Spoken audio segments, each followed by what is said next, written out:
Hey, welcome to the Crack House Chronicles. I am Donnie, your host, and with me is a man that wants to go back to the old days when we used to measure temperature by topless witches. It's Dale. That's right, man. I bet the scientists just hate that, don't they? They do. They hate it, especially to bring out them brass bras. It's colder than well digger's ass. No, it ain't. It's colder. Which is titty in the brass bra. That's cold, man. Take that out. Nah. Oh, well. That's what we do, man. That's funny stuff. Yeah, people like it. That's right. What's going on, bud?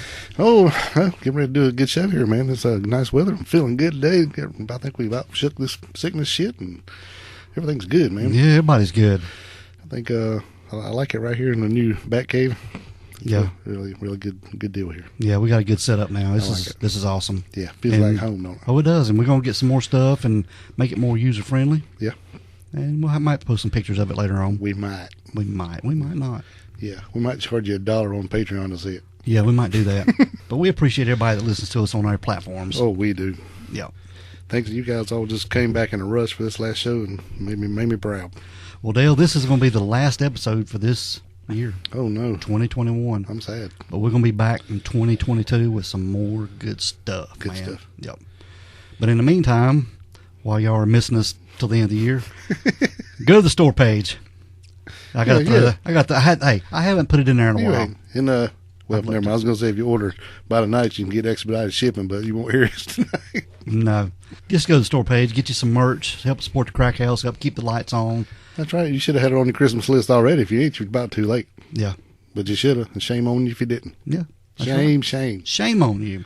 And also go to Apple Podcast and leave a rate and review. Click that 5-star. Dale, we're going to get into our last episode of 2021. That makes me sad. Well, don't play that, and Paul. It always makes me cry. But hey, we got some new stuff coming for 2022. Okay. But we are going back in time for this episode, man. You better hurry. People's going to bitch because they're taking way too long. Yeah, more than 2 minutes.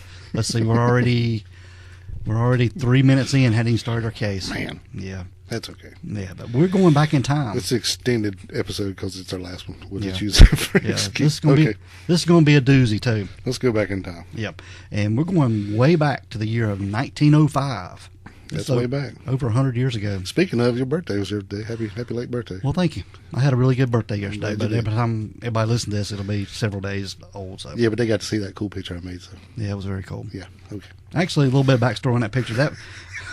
That picture was taken at Scout Camp a few years ago, and we had a theme that year. It was a Wild West adventure theme or something. I had a cowboy hat on. It was perfect. Oh, yeah. It's just caught in the moment. Yeah, love it. Yeah, that's it. It's just a goofy picture. That's us, man. One of many. But yeah, we're going back to 1905. And Dale, this is in Blue Mountain, Alabama. Alabama, which is right near Anniston. Alabama. Yep. You got to put an R on the end, right? Alabama. And this is when Nannie Doss, she is the topic of our discussion this week. Nannie Doss, she was born in 1905. But she wasn't Nannie Doss then, right? No. She was born Nancy Hazel. Nancy Hazel. But everybody thinks that's just a nickname, that the nanny was just a nickname for her, that they called her. Yeah. Well, a lot of people thought it was because she was a grandmother, because that's a grandmother nicknamed my nanny, but it was just for Nancy. Yeah. So there you go. You learned something already. Yep. And her parents were James and Louisa Hazel. James and Dale, there's a lot of speculation that James may not have been Nanny's biological father. No, from what I gather, he wasn't. And she had Nancy out of wedlock. And then Louisa did? Yes. And I think her Paul and Ma back in them days, they didn't like that too good. And I think she got a pretty good beating and some other stuff over that because it was pretty bad stuff back in them days. And they kind of frowned on having babies out of wedlock, didn't they? Yeah, she had been out running the roads, whatever you say. But anyway, she met James later, so he came in. So I don't know if she actually even knows who the biological father was. Yep. But I think her family shunned her because of this. I'm sure. And I think it was, or I'd heard that they'd done that because she wouldn't tell them who the real father was, or she may have not have known. Right. She might have been running a lot of roads. Might have. But even though Louisa was pregnant, she was able to get some jobs and earn some money from odd jobs from a couple people around the neighborhood in this Blue Mountain area. Up until early 1905, when she gave birth to her first child, and this was Nancy. After Louisa gave birth to Nannie, she was proposed to by a local farmer. His name was James Hazel, like we mentioned before. And it didn't seem to bother him to take on Louisa and a child. Most time these days, they say, well, he steps up, married a woman with a child, he's adopting a kid, he's kind of... Take that baby in. Yeah, but this guy, he wasn't too nice. He was very abusive to Louisa, verbally and physically, and he even would hit her with a cane that he used on the farm. So that ain't good at all. No, he's just old farmer. And as soon as Nannie was able, she was put to work on the farm. Oh yeah, that's pretty much what they did back then. Yep. And James and Louisa, they had 4 other children, and one of them was a son, and the other 3 were daughters. So he had a whole bunch of farm hands. He had 5 kids. And all of them was working, I'm sure. Yeah, Nannie being the oldest. And she was one that took care of the younger siblings, who were babies while her mother and father were working on the farm, and she would feed the siblings and wash them and even change their diapers. But keep in mind, she was literally a kid herself. Right. And when she was 5 or 6 years old, this was in about 1910, they were, other kids her age were just starting school. But yeah, she's basically being a mom. Yeah, she was working on the farm, and they made her stay at home to take care of the younger kids. Yeah, didn't want to go to school. No. Got too much stuff to do here. But James was so strict that he saw himself as the ruler of the family, and everyone had to do what he said. And as soon as the children were old enough, Dale, he also put them to work on the farm. And he would have occasionally allowed them to go to school, but not a lot. No.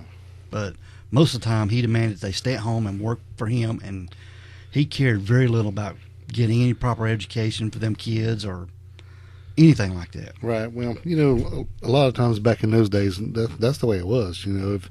If your family was a farming family, that's what you did. Yeah. And you already was dirt poor and trying to live off a farm, and if you was trying to raise enough to make money on the farm too, you sure couldn't pay farmhand, so you were the farmhand. And a lot of them were sharecroppers. Yeah. Yeah. Just doing somebody else's land. Yeah. Let you live on the land. Yeah, and that's why I think they had so many kids back then, because they needed all the help they can get. So they just. Yeah, you talked off the air about this earlier. Yeah. But Nannie, she developed a love for reading, Dale. And when she read a book, it was like she was in a different world. And then she could sort of, I guess, escape her home life and just be somebody different. Right. Well, you can't blame her. Yeah. At least she knew how to read. Yep. That's a plus. She learned how to read, yeah, definitely. But she developed a dream, Dale, of having the perfect romance of her own. And one day in the future, she wanted the perfect romantic future. Right. I think when she was reading stuff, she'd grab her mom's magazines and books. A lot of those were romance novels. True romance and that kind of stuff. So, she was all dreamy. Yeah. Just so reading them perfect stories, and everything was perfect, which is a far cry from farm life. Yep. Yeah. Kind of like watching the Hallmark Channel now, I guess. Fabio comes swinging in. Yeah. But when Nannie was about 7 years old, she was involved in an accident. And I think this would affect her for the rest of her life. Yeah. And it happened when their family were traveling on a train, and they were going somewhere in Alabama. Yeah, they were traveling down south and spend the weekend with some of James's family. Yeah. That lived down south. And while they were on the train, Nannie was reading her romance magazine just to pass the time.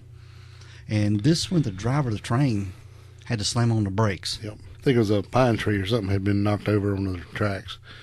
So I'm sure he must have locked it down, because you don't expect a train to do that, but I guess a tree will do it. And you can't stop him on a dime. No. Maybe a nickel, 5 pennies. Yeah, but like we said, he slammed on the brakes, stopped the train, causing everyone to fall forward. Yeah. She slammed her head into a rail and was on the back of the seat in front of her. Yep. Yeah. And I think she was unconscious for the rest of the trip. Well, it was quite a bit of time. I don't know how long. Yeah. And her dad, or James, wouldn't allow her to have medical attention. Even though she said she was when she woke up, she was having headaches and all this kind of stuff. Yeah, migraines. And she would also experience blackouts, and she would go through periods of depression. And Dale, we've talked about other serial killers who've Yeah. Got bumped on the head. Ramirez. Yeah, Richard Ramirez. Smashed in the head with the dresser. Yeah, dresser drawer fell on him or something, wasn't it? Yeah. Trying to climb a dresser drawer, slammed over his head. Yep. So this would, something she would point out later on in life is that she probably thought this was a major thing that changed a lot of her life from here on out. Yep. But, she never did go get any medical advice. So she really don't know how bad, if she had permanent brain damage or concussions or really how bad it was. But back then they didn't take people to the doctor if they got hurt. No, you had to be dead or dying. Rub some dirt on it, you'd be all right. Yeah. Yeah. That's it. But Nannie, she began to, in her teen years, to grow a hatred for her father James. Mm-hmm. She didn't like his controlling attitude, and he would not allow his daughters to wear anything that would, I guess, enhance their appearance. Yeah, dress up. He didn't want them dressing up. He didn't want them wearing makeup. He didn't want them just to be like pretty. Yeah, makeup and fix their hair up and all that kind of stuff. And they weren't to have any interaction with boys or anything like that, because he was convinced that if his daughters made themselves look attractive, putting on makeup and dresses, they would be molested by someone. Right. What the heck, man? Gotta think it is this. And he was so possessive of his daughters that there was one time he caught Nannie recreating a hairstyle that she'd seen in one of the magazines. And James went in and beat her with that cane. He got pissed off on him. Yep, crazy. Despite all this abuse, Nannie was still wanting some romance in her life. Mm-hmm. However she could get it. And then there was also, she said, later on that even though he was this adamant about being around no guys or whatever for stuff would happen, that actually some stuff did happen to her. But it was some people like, well, maybe an uncle or some cousins or something had done it. And either he called her or when she told that it happened, he didn't believe her and he got on her about it. Yeah. So it was like he didn't want, I guess, maybe his kids. But when something happened to her, I guess he blamed it on her. Yeah.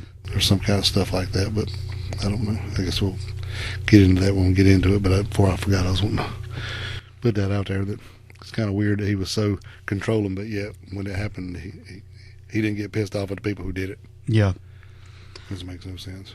But Nannie, she was so obsessed with the idea of some handsome man falling in love with her and taking her away from her abusive father. And pretty much she spent all of her time reading about love and romance. Mm-hmm. And I bet she wore them pages out. Oh, yeah. And she started reading the Lonely Hearts columns in the magazines and newspapers. I guess this is like, you putting your ads in. Back then, it's kind of like the, Tinder now. Yeah, I guess. Yeah. You put your name in the Lonely Hearts column and see what you can get. Put your name and address and see who'll write you. Yeah. That's crazy because, you think it's bad enough now you don't know what you're getting. You just send a letter out to somebody that's just a name in a newspaper and you have no idea who you're talking to. And about this time, Nannie was about 15 or 16 years old and she started looking for her own job. Mm-hmm. But because the family farm wasn't really making much money and she had to help with income. Yeah, that's probably I figure that's her angle. She probably was telling her dad if she got a job, then she could bring some money in. Just to get out of the house, man. Yeah, to help with the farm. And he's seeing dollars and she's seeing a way out. Yeah. Yeah. So at 16, she started working at the linen thread mill factory. It was like a mill that made thread in Blue Mountain there in Alabama. And I think she seemed to enjoy working there. Probably. She made a lot of friends and was very popular among her coworkers. And it was while she was working there, she met a man. Named Charles Bragg. Charles Braggs, and he was 17 years old, tall, handsome young man. And he really liked Nannie. He was smitten. Smitten. That's what they used to say back then. He was smitten. And I'm sure she was in him, too, because it was anybody but her parents. Anybody but James. Yeah, and somebody showed a little attention. She was probably head over heels. Mm-hmm. So she could probably picture herself in the romance magazine. Yep. And Nannie seemed to like him, and surprisingly, so did her parents, James and Louisa, and they invited him over for dinner one evening, and they took a liking to him. Mm-hmm. So it was about 4 months of dating, they got married. Yeah, I think even her dad was pushing him to get married. Yeah, but get this, Dale, they ended up living with Charles's mother. Yeah. Yeah. Oh, Lord. And she was controlling, too. Yep. And what the hell? Yeah, constantly critiquing Nannie, everything she did. She was overly protective of her son and possessive. Yep. Is probably the better word. Yep, nothing she did was good enough for her boy. And, with the mom living there, they didn't get any time probably to themselves. Well, they got a little bit. Yeah, but they got a bunch of kids. Yeah, they had kids, but that was probably the only time they had to themselves. Yeah. But I think his mother just put a strain on their relationship. Oh, yeah. And well, Charlie like I said, she scrutinized everything she done. Nothing was good enough. And, basically not seeing her own faults in herself. She's just constantly nagging her, I'm sure, especially if he wasn't there. Yeah, and all these romance magazines she was reading, this wasn't the romance that she was looking for. Yeah, she wasn't looking for this. None of them had mama living in the house. So despite about 2 years after Nannie and Charles were married in 1923, Nannie gave birth to their first kid. Mm-hmm. And within the next 3 to 4 years, she gave birth to 3 more kids. So in total, they had 4 children. Yep, so they had a little bit of time. All were born very close together. Nannie found it very difficult to care for these kids. She'd think it'd be not that big a deal for her, being now she's been doing it since she was 5. Yeah, taking care of kids and stuff up because But you got to keep in mind though, she had that head injury. It probably didn't help none. It shifted a lot of stuff. Yeah. So to cope with all this, with the stress of life, she got to drinking some alcohol. Yep, I can't blame her. And Dale, she got to cheating on her husband Charlie. And she would go to different bars, drink, and sleep with different men. But Charlie was being unfaithful too. Good gracious. He was having multiple affairs, and he would just go away for several days at a time and drink and cheat on Nannie. So their marriage was just falling apart. Oh, yeah. I think it already failed. Yeah. But it was one day in 1927, and this wasn't long after the birth of their 4th daughter. Charles came home after he'd been drinking and sleeping with other women to find that 2 of his kids had just suddenly died, Dale. Yeah, it was crazy. And the 2 middle ones, I think their name were Zelma and Gertrude. Yeah, they just passed away. Yeah, from what I think that they were fine at breakfast and dead by lunch. Yeah, that is crazy. Yeah. And the doctors pretty much believed that the cause of death was food poisoning. Right. And it was some kind of cereal or something that they had ate for breakfast. Mm. But Nannie seemed to be heartbroken about the loss of her 2 kids, and her husband Charles wasn't buying it. And he had his suspicions that this was no accident.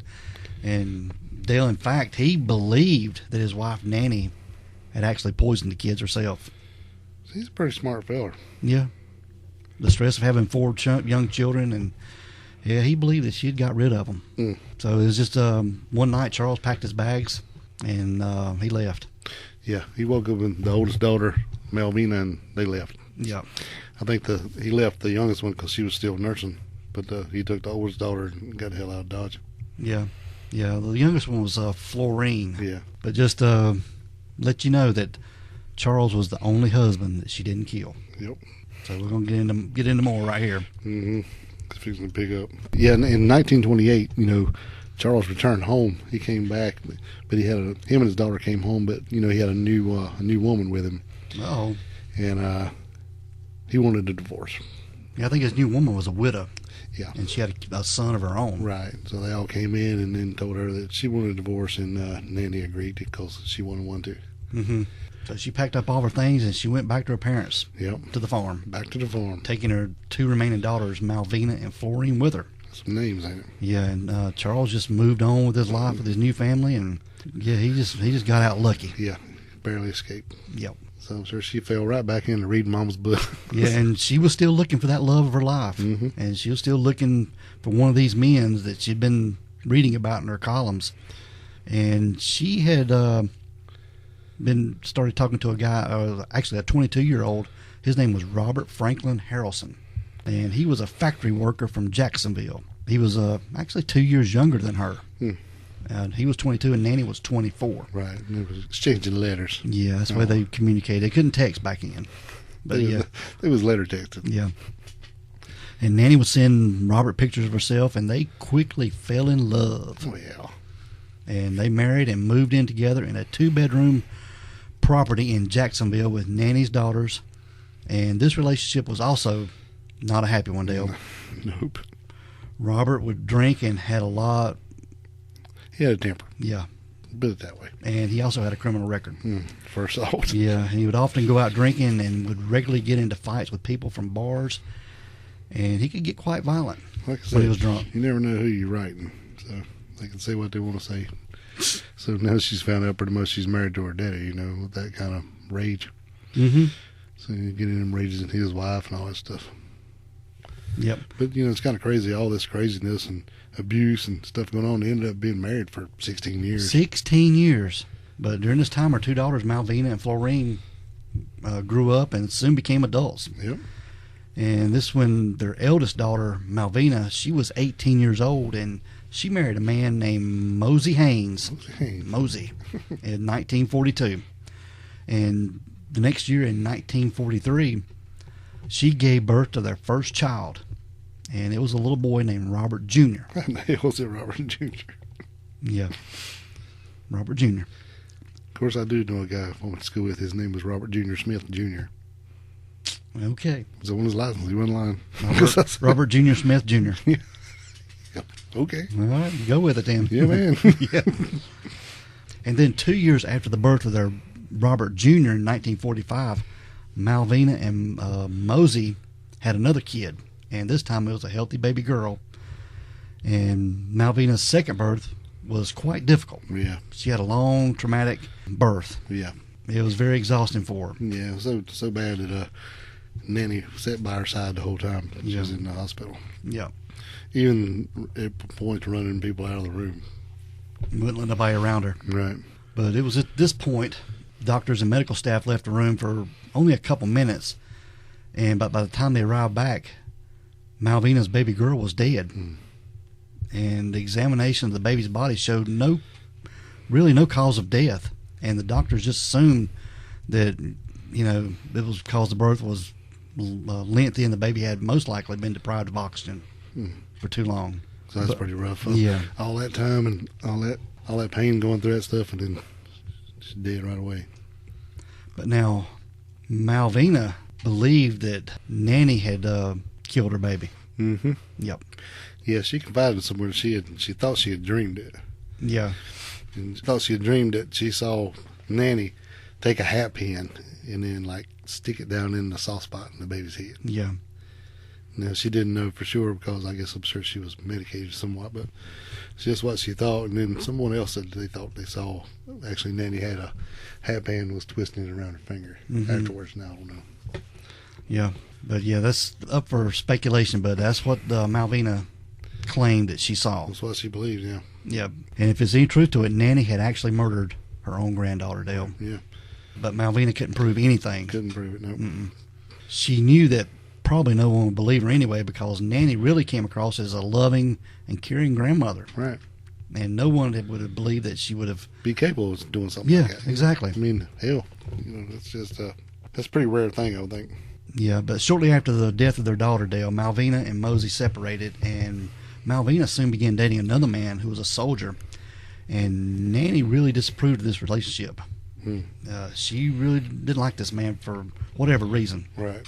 And she told Malvina that she didn't approve of the relationship, and was just a few months after the death. This was just a few months after the death of Malvina's daughter. Yeah. And on July the 7th of 1945, her and her mother, Nannie, had a huge argument. About the boyfriend? Yep. And Malvina decided to go and stay with her father, Charles, for a little while. And she left her son, Robert Jr., in the care of Nannie. That ain't do good. No. Which pretty much sealed his fate. And after leaving him in the custody of Nannie, that same night, he suddenly died. And the doctors weren't really sure what caused the death. And it was just ruled from asphyxia, from unknown causes, again, like the death of his little baby sister. Another accident. Yeah. I guess. But it had been reported that she actually poisoned him with rat poison and put this poison in some cookies that she'd baked. And then slowly throughout the day, she had fed Robert these cookies until he died. Yep, that's what happened. Just like fixing a big old plate of cookies. Yeah, and it let him slowly poison himself. Yeah. Damn. This woman's heartless, boy. Yep. And just a few months after Robert Jr.'s death, she collected the life insurance policy that she had previously taken out on him. So now Nannie had allegedly killed 2 of her own children and 2 grandchildren. And her second husband. Yep. Robert Frank Harrelson was next. Oh, yeah. And this was one evening in September of 1945. Frank, that's what he went by. He came home drunk. Very drunk. Because he had spent pretty much the entire day drinking with his friends to celebrate the end of World War II. Yeah, a bunch of them came home and they were just out getting hammered and celebrating. Yeah. Well, of course, I mean, I get that, I guess. Mm-hmm. Yep. So she decided to kill him the following day. Well, he came home and basically forced himself on her. He come home and he wanted to have sex, and she was like, no. So he's like, well, you either do it or some shit's going down, and basically forced himself on her. And so basically he raped her. Yeah. So the next day she decided to kill him. Yep. So she poured rat poison into his whiskey bottle, and basically he killed himself. Yep. And on the 15th of September, he died. Mm-hmm. And just like Robert Jr., following his death, she collected his life insurance money. And with that, she bought herself a plot of land. Mm-hmm. Little house. In Jacksonville. Right. So now 40-year-old Nannie was single one more time. Single and had some money and ready to get back to writing in the Lonely Hearts column. Yep. And to find her next husband, Dale, it didn't take long for her to find one. And she started writing letters to a man named Allie Lanning, who was from Lexington, North Carolina. Here we go. Yep. Back at home right here. Mm-hmm. And just 2-3 days after they met in person, they were married, and they didn't waste any time. No, it's crazy. Yep. But, she portrayed as being a, just a happy person, and, everything was hunky-dory, everything. You never know. It's just like they didn't know what they was getting. She didn't either. Yeah. But just like Frank, this husband here was an alcoholic. Mm-hmm. And Nannie just couldn't handle it. Nope. So she'd just leave. Yeah. Leave for months at a time. Yeah. And when she returned home, her husband would promise to change and promise to stop drinking alcohol. As soon as he would slip up, Nannie would be off again. Mm-hmm. Travel across the country, cheat on her husband, and eventually she'd go back home. And once she was home, she would be the perfect doting wife for a short while, but he would slip up and start drinking again. It's just like a constant back and forth. Right. Just a cycle over and over. But in 1950, this cycle ended. And this is when Allie Lanning became Nannie's next murder victim. Mm-hmm. This was just 2 years after they were married. He became very, very sick. And he had a fever and was vomiting. And he had excruciating stomach pains. And people just believed that he had the flu. Yep. Yeah, I think this one is the one where when he came back, she's like, she knew where he hid his liquor in the firebed. Yeah, so buried she it in the went out there, firebed, yeah. dug it up and poured poison in him and buried it back. Yeah. She said, well, you're going to quit, you're going to quit. Yeah. Yeah. Crazy. Yeah, he died from poisoning, but people believed he died from a heart attack. Yeah. Back then they said, if they didn't do autopsies unless the family requested it yeah. or something, but you couldn't just do it. Yeah. It had to be, a court order, I think, or family request. Yeah. So that's why she's getting away with so much of this shit. But people felt so bad for Nannie, they would give her money. Yeah. And help support her. It's crazy. Yeah. What do you think about it? She's probably putting on a good face, and all this is just such bad luck. I mean, her kids, her grandkids, her husbands, everybody's just dying. Poor old Nannie.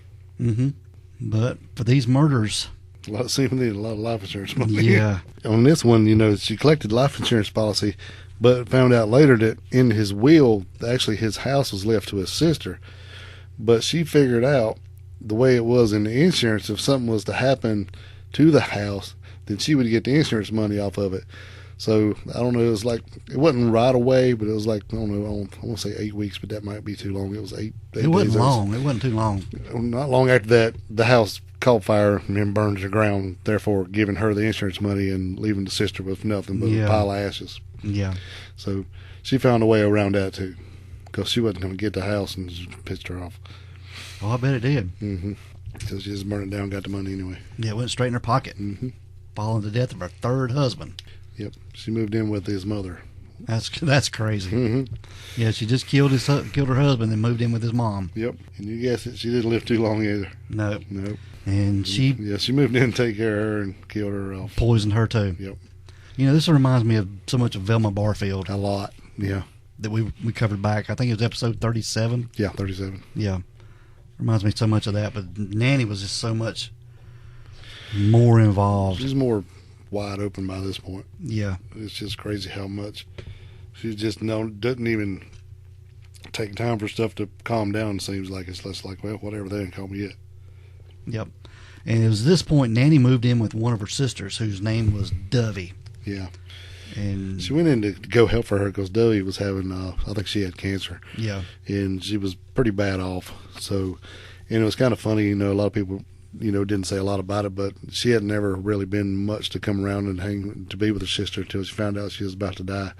So then she went running down there to stay with her, to nurse her, as much as she could. Mm-hmm. She didn't last long either. No. And 2 years after the murder of her third husband, Nannie married a man. His name was Richard Morton. Morton. This was in October of 1952. And this time, she actually didn't meet him through any Lonely Hearts column, but instead she decided to become a member of at a singles club. Yeah, the Diamond Circle Club. Diamond Circle Club. She's moving on up. Oh, yeah. Yeah, she wants to move up with somebody. Maybe she's trying to get away from drunks and alcoholics. She's trying to find somebody with some money. Yeah. And he was from Kansas, so they were married. And Nannie moved in with him, and there Nannie really started to think that maybe she had found the perfect husband. Found her man. Yeah, her dream boat. Anyway, he didn't drink, didn't seem to be very abusive, although he was kind of a ladies' man. Yeah. Yeah, and he would spend a lot of time with other women despite the fact that he had a wife, and although Nannie didn't actually realize this for a while, because she was busy caring for her mother. Mm-hmm. Because in January of 1953, Nannie's mother, Louisa, was a widow because James had passed away. And Louisa went to live with her. Yep. Louisa didn't survive long while being in Nannie's care, Dale. Nope. Just a couple of days after she moved in, Louisa started experiencing a lot of stomach cramps. Yep. And this was due to the poison that she was being fed. She done this to so many people.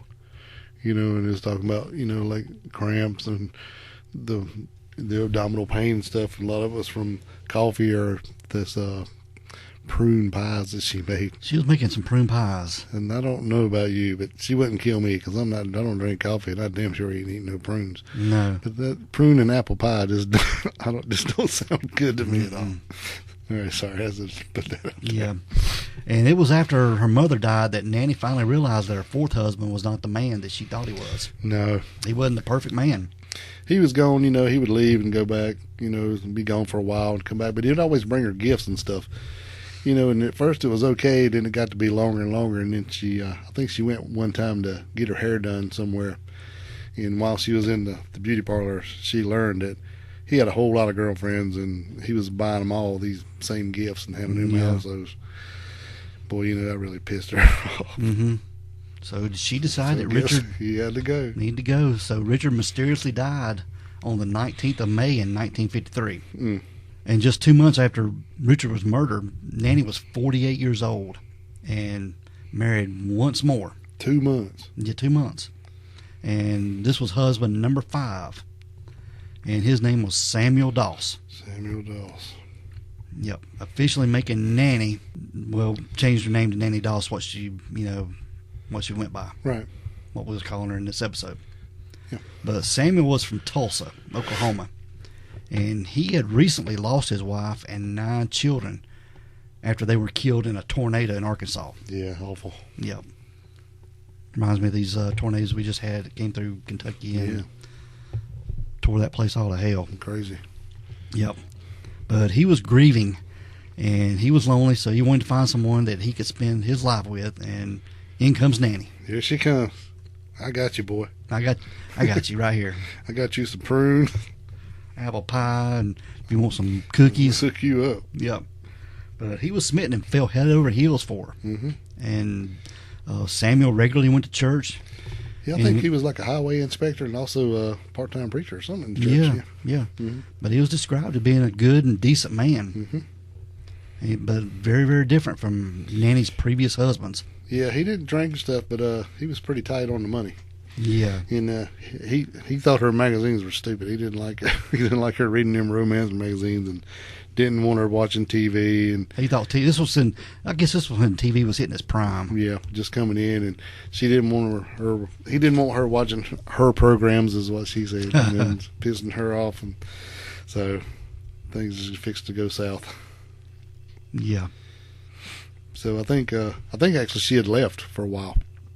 And she told him, said, look, he wanted her to come back. Said, listen, you're going to have to open up the purse strings a little bit and add me to your bank account, and we got to get some life insurance and stuff. I can't live like this. Yeah. So he brought her back and put her on the bank accounts and got a couple life insurance policies for her. And put her as a sole beneficiary. Yeah. And things seemed to be just peachy. Or just pruny. Prune juicy. But in September of 1953, Samuel Doss was diagnosed with severe digestive infection. And he was admitted into the hospital. Yep. For treatment. And he was believed that this infection developed from Nannie poisoning for around a month until early October, when doctors discharged him because he wasn't getting any better. Yeah. Well, it was like he was sick, and it wasn't none of the antibiotics were working, and he couldn't figure out what was going on. Mm-hmm. The doctor, and I'm pretty sure they didn't know it was poison at the time, but he probably had his he probably thought that, but I'm sure it didn't come up as far as are you poisoning him? But he did finally make a recovery, and then went home. Yeah. But yeah. Guess what? She put some arsenic into his coffee. Yeah, hammer down. Yep. She wasn't playing around no more. Nope. It wasn't no little dose here to kill yourself while you're sipping on your coffee. She loaded her down in this coffee. But I think this one would be Nannie's downfall. Yeah, oh, definitely. Because as soon as Samuel's doctors heard about this sudden death, they ordered an autopsy. Mm-hmm. It wasn't even a week after he was out of the hospital. She gave him his coffee, and it killed him dead in hell right there. I mean, it was that night. It wasn't no agonizing thing. It just killed him. Yeah, and they found out that it was arsenic. And he ordered an autopsy right then. Yep. And they went to her and asked her, and she said sure. She signed off on it. Oh, yeah. Yeah, she gave him permission because she's like, well, hell, he ain't caught me yet. He ain't going to do nothing now. Mm-hmm. Sure enough. Said there was enough arsenic in there to kill a horse. God, was it? Mm-hmm. So there's where they pretty much got her nailed down now. Yep. And that's when they contacted the police about his murder, and soon they arrested her in 1954 and took her in for questioning. Mm-hmm. She denied it at first. She just sat there and giggle and say, you don't think I really killed my husband, do you? And you know what got her? They took her damn magazines away. Yeah, she was sitting there in interrogation with her magazine, True Romance magazine, in front of her. They took her magazine away. And then, said that one of them got to talking about ghosts and stuff and like that, and got her attention and said, do you believe in ghosts and stuff? And kind of got her mind wondering. He said, I don't really think about ghosts as far as being scary stuff, but I think of ghosts like how many ex-husbands you think how many ghosts are in this room with us right now, mm-hmm. and seeing what's going on. And got to talking to her, got her distracted that way a little bit, and basically she started just telling on herself. Yeah. But only if she could get her magazine back. Yeah. Mm-hmm. So yeah, they finally got her. She said yeah, but she basically admitted to killing anybody except for blood kin. She never admitted to killing like her blood kin, like her grandbabies and stuff, her mom and all that stuff. Mm-hmm. And I guess all these husbands don't matter, but yeah, sure enough it is. And then soon as she admitted all, she wanted her magazine back. And they started questioning her about the death of her previous husband, Richard Mm-hmm. Morton. Yeah. And when they did, she just giggled. Yeah. And said nothing. She just giggled and act like she ain't done nothing. Yeah. Just sat there all cheery. Mm-hmm. It's crazy. But like I said, she denied the murders of her granddaughter and murders of her daughters. Right. But even though she had just confessed to taking the lives of 8 human beings, she seemed to find this whole thing just hilarious. Yeah. They told her you can keep lying and denying everything you've done, and we'll take you to trial and push for a death penalty, or you can just tell us what really happened, and we'll try to go a little easier on you, and they got her to tell them, about everybody's death. And, okay. I'll put rat poison in the coffee. He was a miser, man. He wouldn't let me watch any of my shows on television. He wouldn't even let me he wouldn't even let me run the fan at night. You know, you got to have a fan on at night, especially in hot Alabama. Yeah, well, there wasn't no AC back then. Nanny needed some fan. Oh yeah, yeah. You got to have a fan in hot Alabama at night. What woman can live in that kind of circumstances? Yeah. You know, my conscience is clear. Now, can I have my magazine back? Yeah. That was her quote. And she just make jokes about her dead husbands. And just laugh and giggle and go on, just like, oh, this is good natured Nanny. Mm-hmm. Yep. So it's crazy. And she said that she really didn't care that much about the life insurance. The main reason she killed all of her husbands was that all of her life she was looking for the perfect man. And that's what she told the detectives, and talking about her love and her obsession with romance novels and magazines, and how ever since she was a child she just dreamed of having the best romantic relationship. Crazy. Yeah. We ended up, they didn't give her the death penalty. No, but she pled guilty to the murder of Samuel Doss, and in May of 1955, when Nannie was 50 years old, she was sentenced to life in prison. Mm-hmm. And they didn't pursue the death penalty, like you said. Yeah, the judge didn't want to be the one who put the first woman on death row. In I guess in Alabama or wherever they were. Yeah. But she sure should have got it. Yeah, she should have. And then later, you know, I think when she was in prison for a while, she was kind of wishing she would have, because she didn't like being in prison. No, because she probably didn't get her True Romance magazine and her Lonely Hearts articles. And all they'd let her do was laundry. They wouldn't ever let her work in the kitchen, even when they I was wonder why. Even when they was short-handed. She said, they just won't let me. I asked them, they just won't let me work in the kitchen. I wonder why. Good God almighty. But she was in Oklahoma State Prison, where she remained until her death. Mm-hmm. And she passed away on June 2nd, 1965. Mm-hmm. She had leukemia, I think. Yes, after being transferred to the hospital wing of the prison. But she was dubbed the name the Giggling Granny, or the Lonely Hearts serial killer. Yeah, I'm sure she had a lot of names. Yeah. But, you know, she went out and was a lot easier than she, because, you know, there was really some pretty rough deaths, that poison. Oh, yeah. But that is the story of Nannie Doss, the Giggling Granny. The Giggling Granny. Or the Lonely Heart serial killer, like we said. Yep. All right, Dale, that's it. Well, Donnie, I guess that concludes this year, don't it? Yeah, 2021. Mm-hmm. All right, bud, we're going to get out of here. Let's roll. We want everyone to have a Merry Christmas and a Happy New Year. Happy New Year. And we want everyone to be safe, be careful, and always be aware of your surroundings. Because the next episode could be about you. This is the Crack House Chronicles.